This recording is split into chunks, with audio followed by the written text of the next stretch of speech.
Selamat sore pemirsa, Sumatera Utara hari ini kembali hadir menjumpai Anda. Edisi Rabu 18 Maret 2026. Bersama saya Ridho Alfiansyah, sejumlah informasi teraktual dari Sumatera Utara berhasil dihimpun oleh tim redaksi kami. Dan inilah topik utama Sumatera Utara hari ini.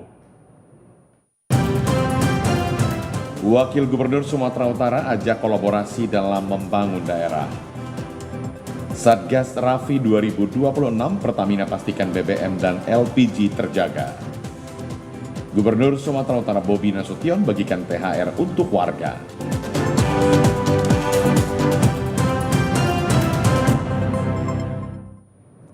Pemirsa, kita ke informasi yang pertama. Wakil Gubernur Sumatera Utara Surya mengajak pemerintah daerah untuk berkolaborasi dengan pemerintah provinsi dan pemerintah pusat dalam melaksanakan pembangunan di daerah. Hal tersebut disampaikan Wakil Gubernur Sumatera Utara saat menghadiri rapat paripurna istimewa dalam rangka hari jadi ke-80 Kabupaten Asahan yang digelar di gedung DPRD Asahan kemarin. Pada rapat paripurna tersebut turut dihadiri Bupati Asahan Taufik Zainal Abidin Siregar, Wakil Bupati Asahan Rianto, unsur Forum Koordinasi Pimpinan Daerah, serta para anggota DPRD Asahan. Kegiatan diawali dengan menyanyikan lagu kebangsaan Indonesia Raya. Dilanjutkan sambutan Ketua DPRD Asahan, Bupati Asahan, Wakil Gubernur Sumatera Utara Surya, mengapresiasi pemerintah Kabupaten Asahan atas berbagai capaian pembangunan yang telah diraih selama ini. Ia berharap momentum hari jadi Kabupaten Asahan dapat menjadi refleksi sekaligus motivasi bagi pemerintah daerah. Untuk terus meningkatkan pelayanan kepada masyarakat, Surya juga menegaskan pentingnya sinergi antara pemerintah kabupaten, pemerintah provinsi, dan pemerintah pusat dalam mempercepat pembangunan daerah serta meningkatkan kesejahteraan masyarakat. Melalui kolaborasi yang kuat antar berbagai tingkatan pemerintahan, diharapkan pembangunan di Kabupaten Asahan dapat berjalan lebih optimal dan memberikan manfaat nyata bagi masyarakat. Terima kasih. Tadi sama-sama kita saksikan yaitu acara paripurna istimewa dalam rangka hari jadi Kabupaten Asahan yang ke-8 ini. Pemerintah Provinsi Sumatera Utara mengucapkan selamat dan menyambut baik acara ini, sehingga momen ini marilah kita jadikan momen untuk senantiasa kita berkolaborasi dalam melaksanakan roda pemerintahan dan pembangunan.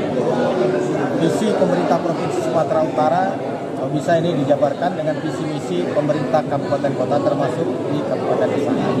Dan visi-visi ini itu adalah mengikuti dari visi misi pemerintah pusat. Sehingga dalam pelaksanaan kegiatan ini tentu kita harapkan Kabupaten Asahan ini ke depan akan bisa lebih baik lagi. Demikian, terima kasih.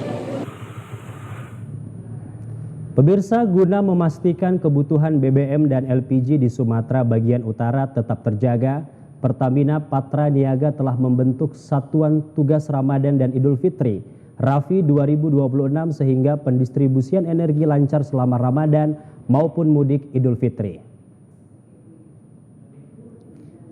Satgas Rafi 2026 Pertamina Patra Niaga Sumbagut yang telah dibentuk sejak 9 Maret hingga 1 April 2026 mendatang bertugas pada pengamanan pasokan dan distribusi BBM, LPG dan aftur di Sumbagut.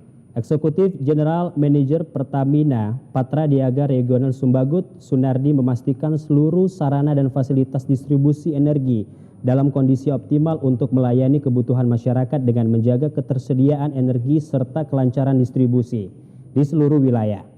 Selain itu juga Pertamina berkolaborasi melibatkan stakeholder terkait termasuk pemerintah dan TNI Polri agar 296 SPBU yang siaga 24 jam serta 946 agen LPG diperdayakan untuk pelayanan kepada masyarakat. Sebagai layanan tambahan masa Satgas Rafi 2026, Pertamina mengarahkan 11 unit ambulan didukung 37 unit motoris BBM dan 30 unit mobil tangki guna memperkuat distribusi energi di jalur strategis dengan potensi peningkatan konsumsi masyarakat. Kita juga siagakan motoris atau PDS BBM 37 unit. Ini kita siapkan di beberapa titik yang rawan dengan kemacetan. Apabila terjadi ada konsumen yang kehabisan BBM, di tengah jalan bisa menghubungi layanan 135, nanti akan dilayani pembeliannya melalui motoris atau PDS BBM yang kita siapkan di beberapa titik.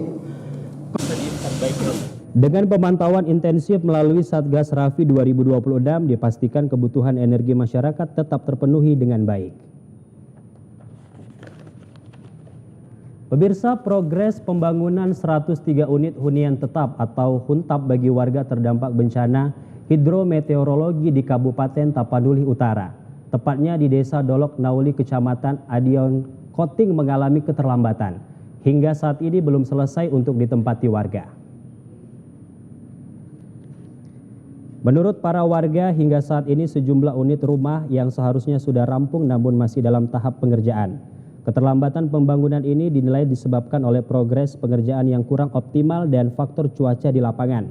Dari 103 unit hunian tetap yang akan dibangun di lokasi, terlihat beberapa bagian bangunan masih sedang dikerjakan, bahkan masih dalam tahap awal pembangunan, sehingga dipastikan belum dapat ditempati oleh warga penerima manfaat hingga menjelang Idul Fitri 2026 ini. Hal ini merupakan dukungan dari Menteri Marwar Sirait yang disalurkan melalui Yayasan Buddha Cuci untuk pembangunan hunian tetap bagi korban bencana di Desa Dolok Nauli, Kecamatan Adion Koting, Kabupaten Tapanuli Utara. Selain itu, untuk kerjasama pembangunan hunian tetap tersebut melibatkan 3 perusahaan kontraktor, yakni CV Dinamika Jaya Amerta, CV Tangga Batu, dan CV Aik Jordan. Terkait hal ini, warga berharap kepada pemerintah daerah dan pihak pelaksana agar dapat mempercepat proses pembangunan sehingga hunian tetap ini segera selesai dan dapat dimanfaatkan oleh masyarakat yang membutuhkan.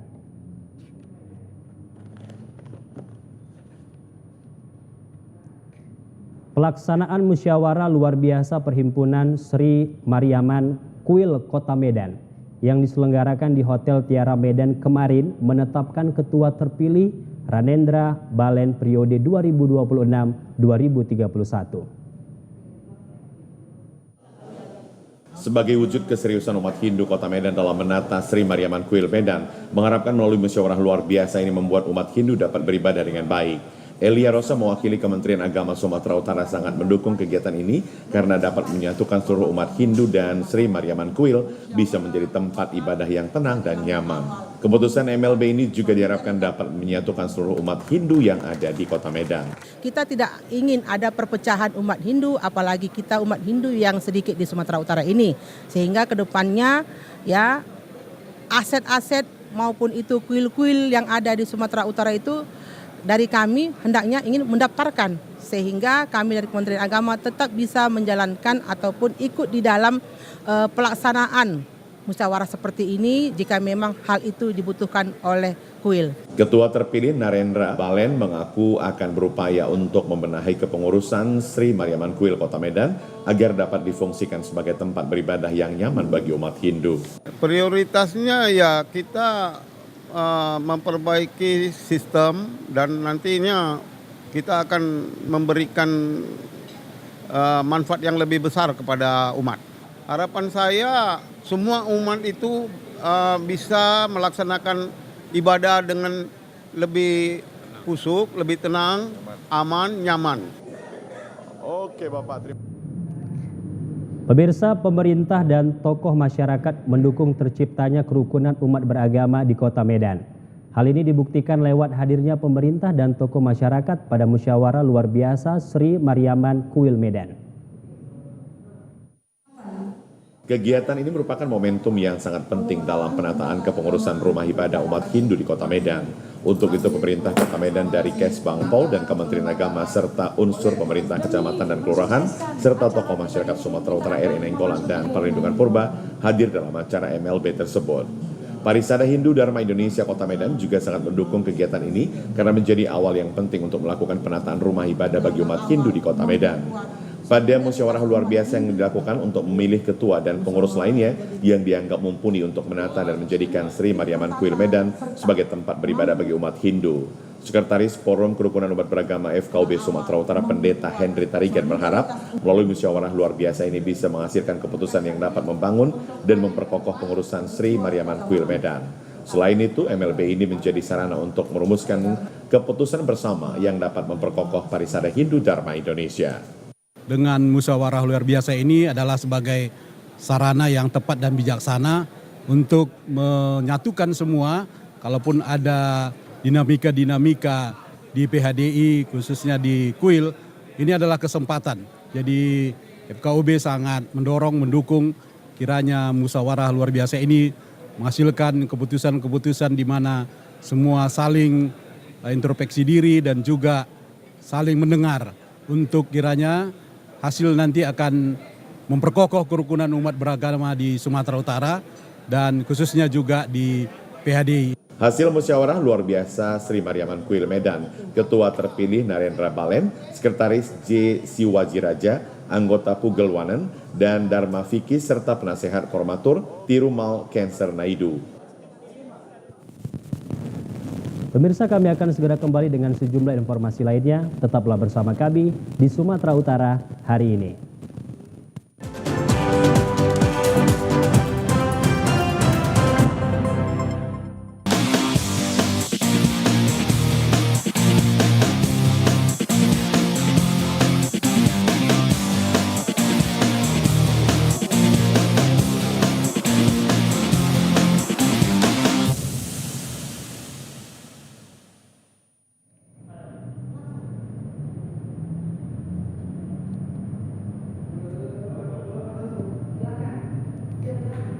Terima kasih pemirsa, Anda masih tetap bersama kami.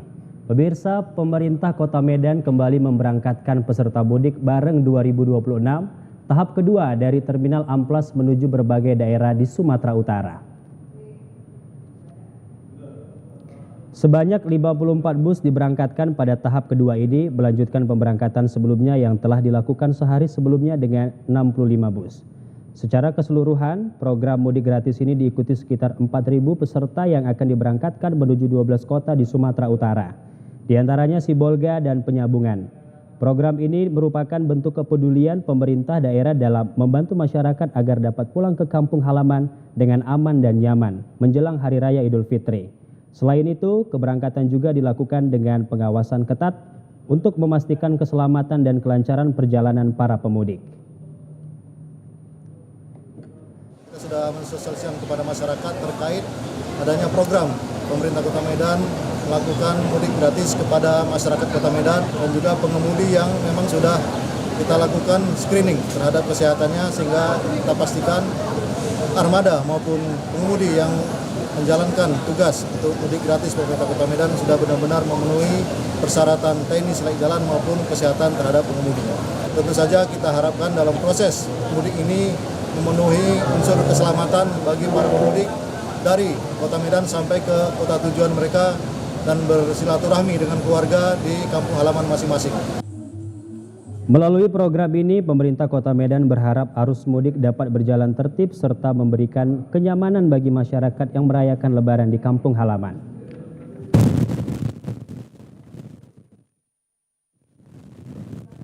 Memasuki libur Lebaran Idul Fitri, arus mudik di perbatasan Sumatera Utara dengan Sumatera Barat mulai meningkat.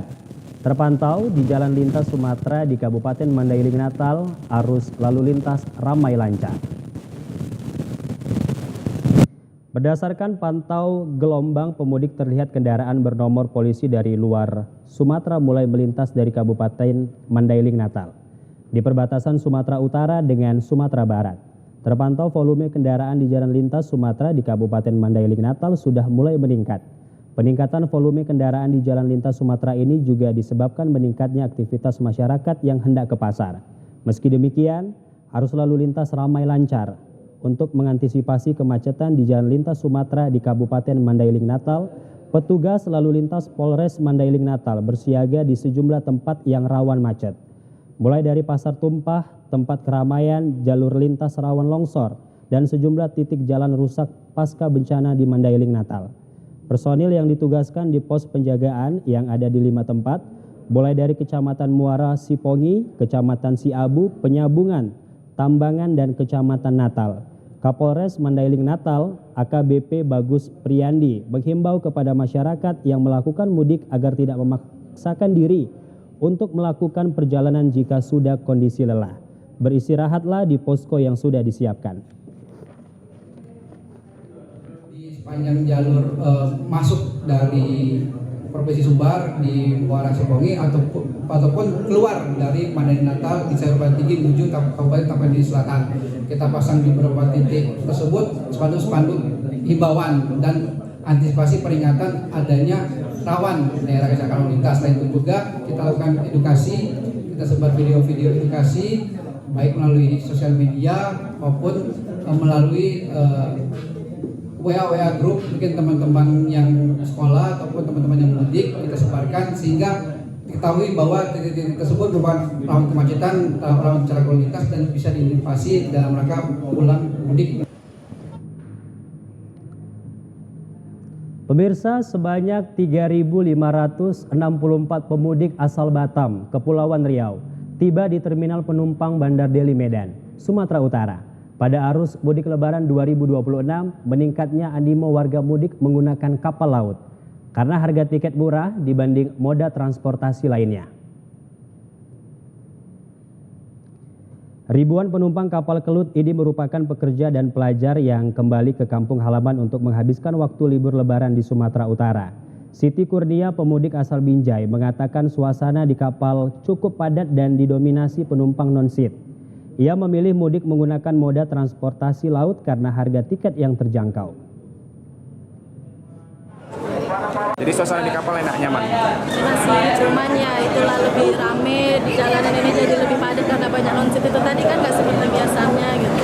Oh berarti non-seat katanya? Saya dapat tempat. Dapat tempat, tapi memilih non-seat? Enggak, orang banyak yang non-seat. Kakak memilih transportasi kapal, kenapa sih Kak? Lagi nyobain diskon aja sih Bang. Baru pertama ini juga saya mudik. Nah gitu, biasanya saya nggak di hari Lebaran kalau pulang ke Medan. Dapat harga tiket berapa? 191, diskon 30% kemarin kan. Eksekutif General Manager Pelindo Regional 1 Belawan, Yusrizal mengatakan pada hari kedatangan penumpang, kapal Kelut akan langsung diberangkatkan ke Batam dengan membawa 1.471 penumpang untuk mengantisipasi penumpang yang membludak. Selama mudik Lebaran, pihak pelabuhan akan menambah kapal.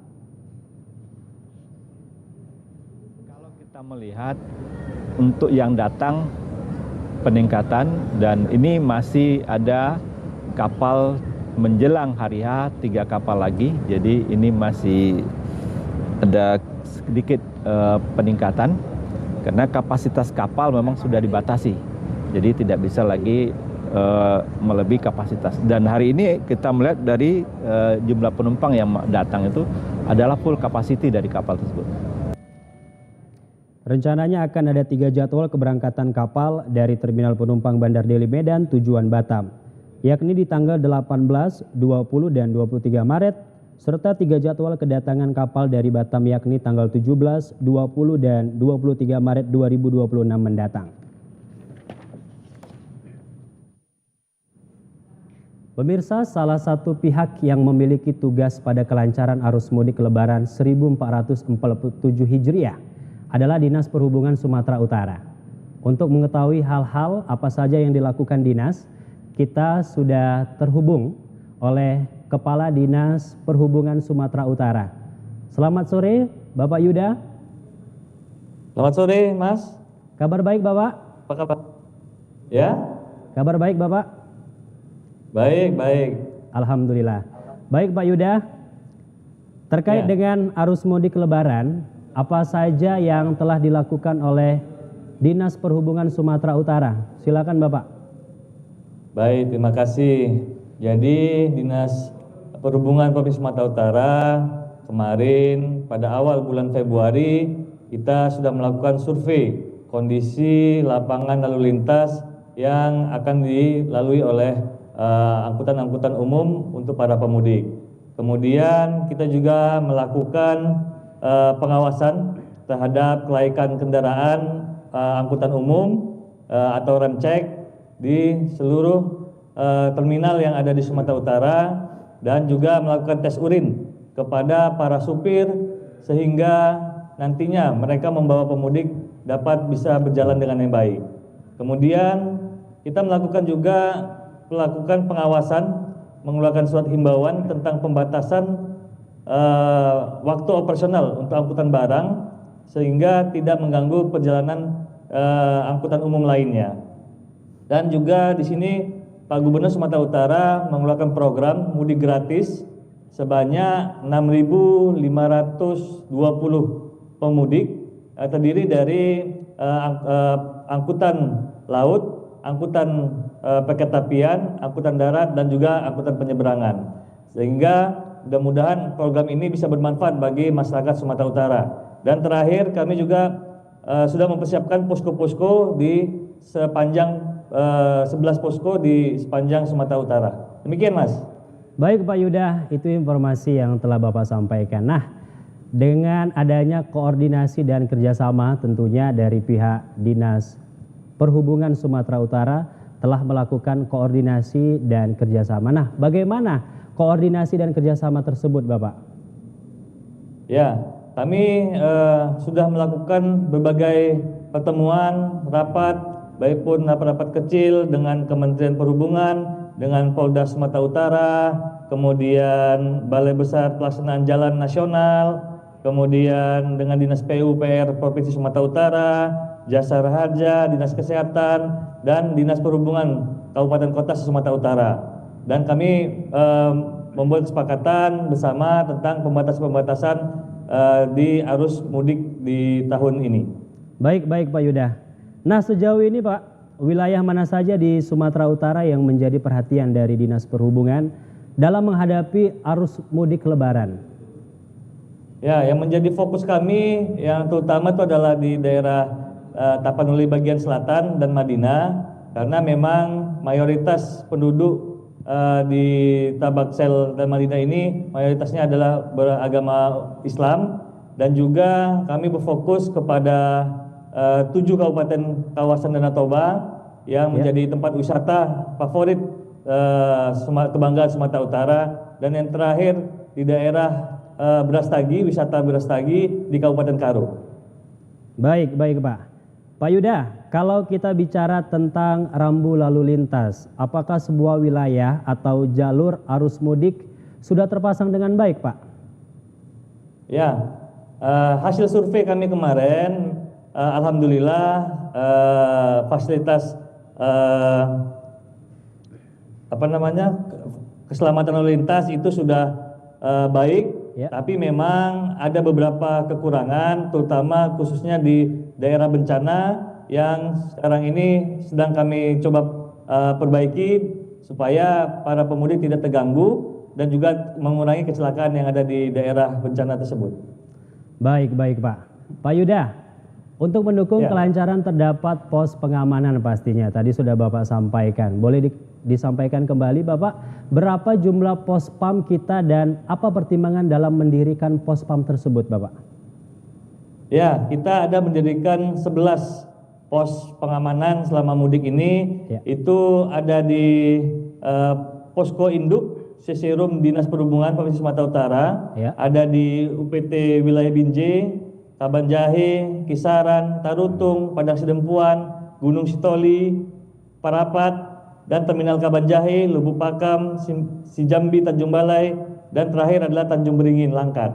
Dan juga kenapa kami mendirikan ini, agar lebih mempermudah komunikasi, hubungan, koordinasi kepada seluruh kondisi yang ada di lapangan, dan kami dapat memantau apabila ada terjadi sesuatu hal yang tidak kita inginkan. Ya, Pak Yuda, mengingat beberapa waktu lalu pasca bencana hidrometeorologi beberapa waktu yang sudah kita ingat ya. Nah, apakah nih Pak Yuda semua jalan sudah bisa dilalui untuk mudik Lebaran Pak Yuda? Ya, alhamdulillah semua sudah bisa dilalui, baik itu dari Sumatera Barat menuju Sumatera Utara, dan juga dari Medan ke Sibolga juga sudah bisa dilalui melalui via Batu Lobang, dan kemudian ada juga sedikit untuk kondisi buka tutup, dan juga ada alternatif akses yang diberikan ke dari daerah Terutung ke Kota Sibolga melalui Rampah, Poriana ke Sibolga. Jadi hanya beberapa saja yang masih kita buka tutup supaya di perjalanan tidak ada gangguan apapun.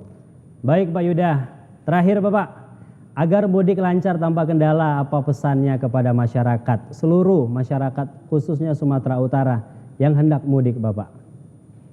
Baik, pesan Bapak Gubernur Sumatera Utara, Bapak Muhammad Bobi Afif Nasution, melalui kami Dinas Perhubungan selalu menyampaikan bahwa para pemudik harus mengutamakan keselamatan dalam perjalanan, yaitu terutama dan khususnya kepada pemudik yang menggunakan kendaraan sendiri pribadi, baik itu roda 4 maupun roda 2, harus memperhatikan kondisi kendaraannya sehingga jangan sampai ada kejadian ataupun kondisi yang tidak baik di perjalanan sehingga mengganggu perjalanannya nanti. Kemudian juga kami Pak Gubernur berharap tolong tetap patuhi lalu lintas, peraturan lalu lintas, dan memanfaatkanlah fasilitas posko-posko mudik yang ada di Sumatera Utara. Dan khusus kepada para pemudik untuk tetap menjaga kesehatan, jangan lupa istirahat, dan juga yang paling penting adalah pada saat meninggalkan rumah yang ada di wilayah masing-masing, agar segera melapor kepada Pak Camat, Pak Lurah ataupun Kepling supaya perangkat daerah yang ada di lapangan bisa tahu dan mengetahui kondisi lingkungannya dan bisa menjaga agar tidak terjadi hal-hal bencana yang tidak kita inginkan. Mungkin itu Mas. Baik, terima kasih luar biasa Bapak. Terima kasih sekali lagi atas waktunya sudah bergabung bersama kami di Sumatera Utara hari ini. Seluruh informasi yang baik khusus untuk seluruh masyarakat di Provinsi Sumatera Utara. Selamat sore dan selamat bertugas kembali Pak Yuda. Ya, terima kasih Mas. Baik pemirsa, kita akan segera kembali dengan sejumlah informasi lainnya. Kami akan hadirkan serba-serbi Ramadan berikut ini.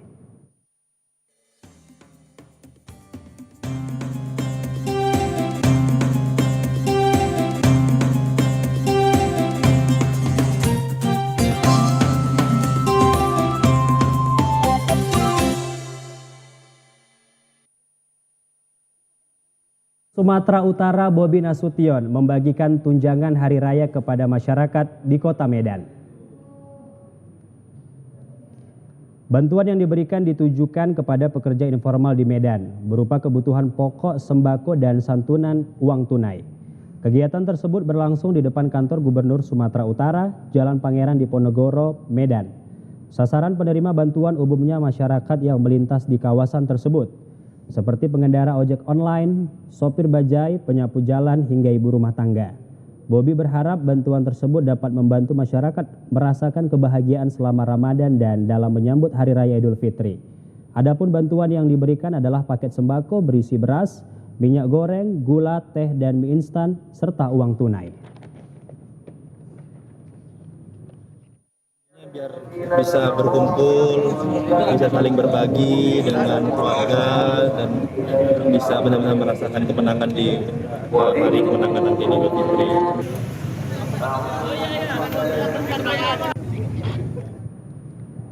Pemirsa, TNI Angkatan Laut Tanjung Balai memberikan tali asih sebagai bentuk apresiasi kepada para insan pers yang selama ini turut mendukung tugas TNI AL melalui pemberian yang informatif dan edukatif kepada masyarakat. Tali asih berupa bingkisan lebaran ini diberikan jelang Idul Fitri 1447 Hijriah, menjadi momentum untuk memperkuat silaturahmi dan penghargaan kepada insan pers yang telah terjalin harmonis selama ini. Kegiatan yang dihadiri langsung oleh Dan Lanal Tanjung Balai, Asahan Letkol Laut Agung Dwi Handoko, yang menyapa para insan pers satu persatu.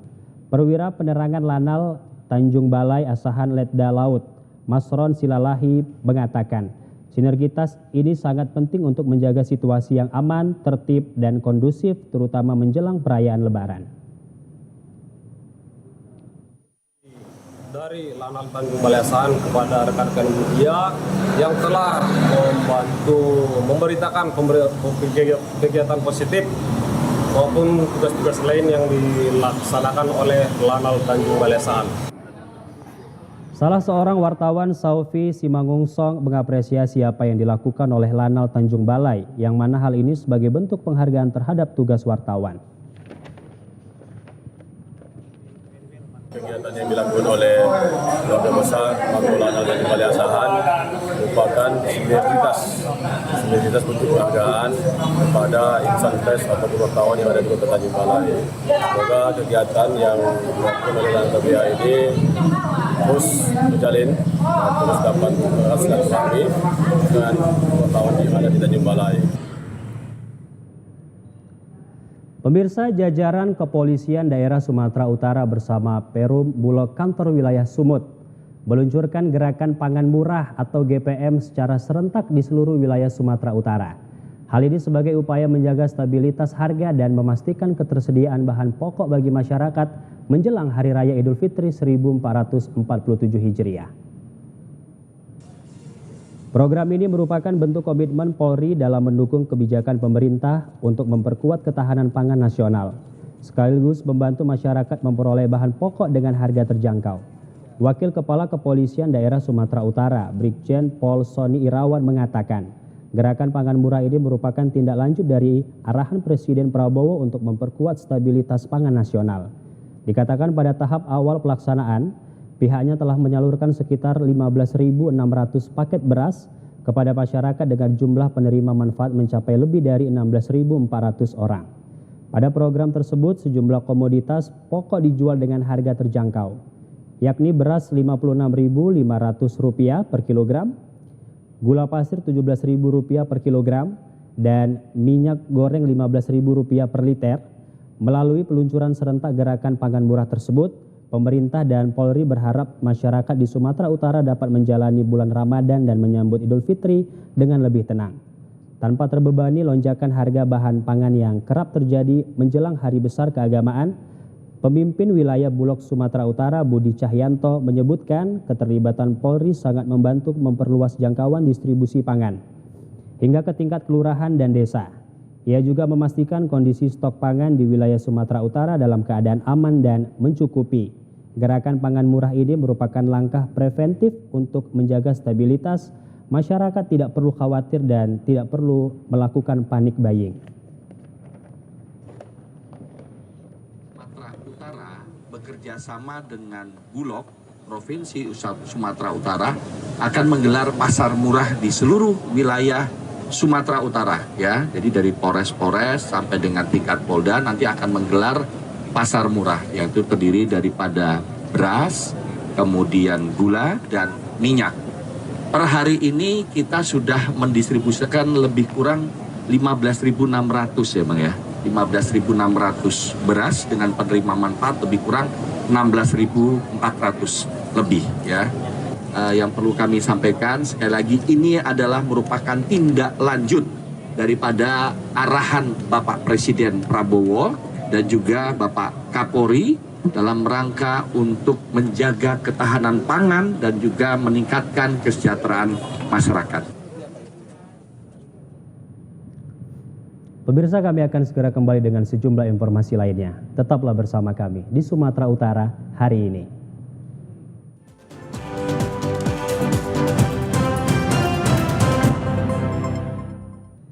Terima kasih Anda masih bersama kami. Pemirsa, peringatan hari ulang tahun HUT ke-27 Kabupaten Toba tahun ini berlangsung meriah dengan berbagai kegiatan olahraga, seni, dan budaya yang melibatkan masyarakat dari berbagai kalangan.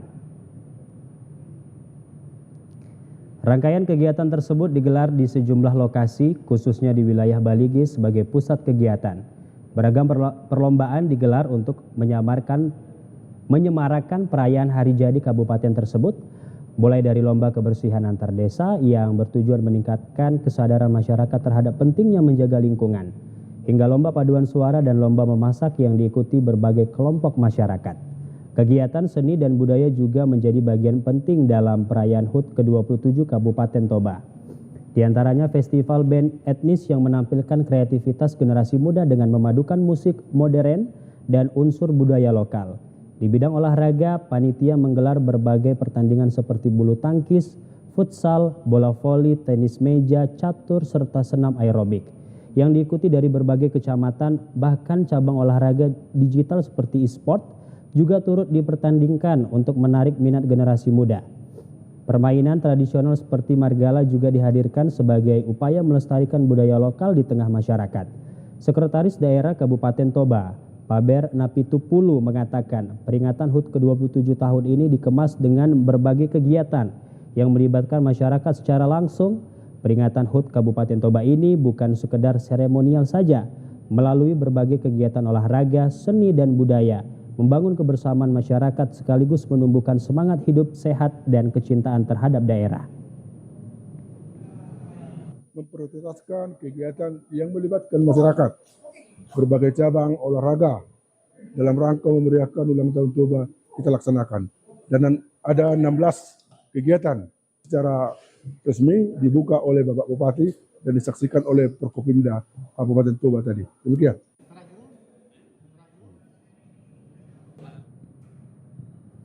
Pemirsa, hampir sebulan harga cabai di tingkat petani Kabupaten Padang Lawas terus menurun. Anjloknya harga cabai ini disebabnya panen raya cabai dari daerah lain. Banyaknya pasokan cabai menyebabkan harga cabai turun drastis sehingga petani mengalami kerugian.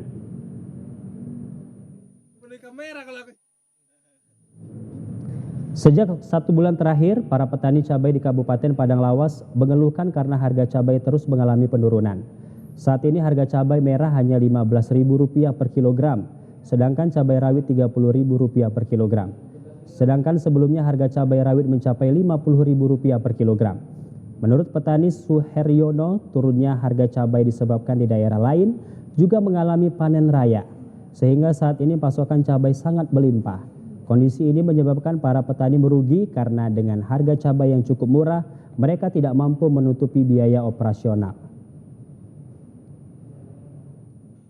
Masalahnya jarang orang menanam cabai seperti ini dan pemasarannya agak lumayan. Itu luas sekitar kurang lebih 1 hektar. Populasi batangnya sekitar 6.000 Pak. 2 hari sekali 200 kilo bahkan bisa lebih Pak. Kalau di bulan puasa ini kendalanya agak macet sedikit Pak untuk pemasarannya. Kendalanya itu di pemasaran sama di iklim ini Pak. Ini lagi nggak bagus iklimnya Pak. Sama di itu tadi pemasaran. Kita ke luar daerah Pak, ke Provinsi Riau. Kebetulan kan posisi kita di sebelahan sama Riau, Rokan Hulu. Kami ke Toke itu 30.000 Pak. 1 kilonya per kilo. Pemirsa, berikut informasi perakiraan cuaca di sejumlah daerah di Sumatera Utara dari Badan Meteorologi, Klimatologi dan Geofisika Wilayah 1 Medan berlaku pada hari Kamis 19 Maret 2026.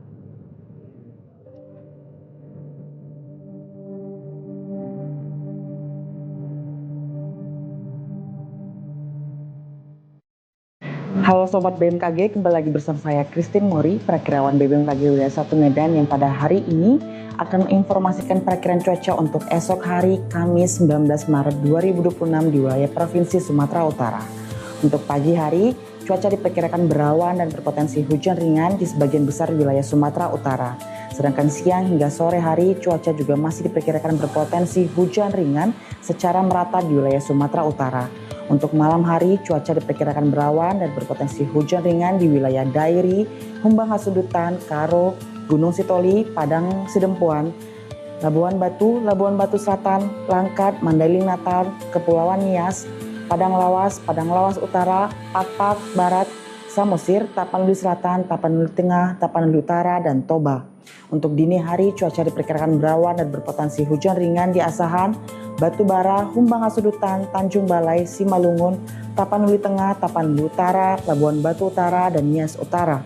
Untuk suhu udara diperkirakan berkisar dari 14 hingga 32 derajat Celcius dengan kelembapan udara berkisar dari 67 hingga 100%, di mana angin bertiup dari barat ke selatan dengan kecepatan 3 hingga 5 km per jam. Berdasarkan pantauan citra satelit terdapat 8 titik panas di wilayah Sumatera Utara, yaitu di Kabupaten Labuan Batu dan Tapanuli Selatan. Demikian yang dapat kami sampaikan, semoga bermanfaat. Demikian Sumatera Utara hari ini mewakili kerabat kerja yang bertugas. Saya Ridho Alfiansyah mengucapkan terima kasih atas perhatian Anda. Selamat sore dan sampai jumpa.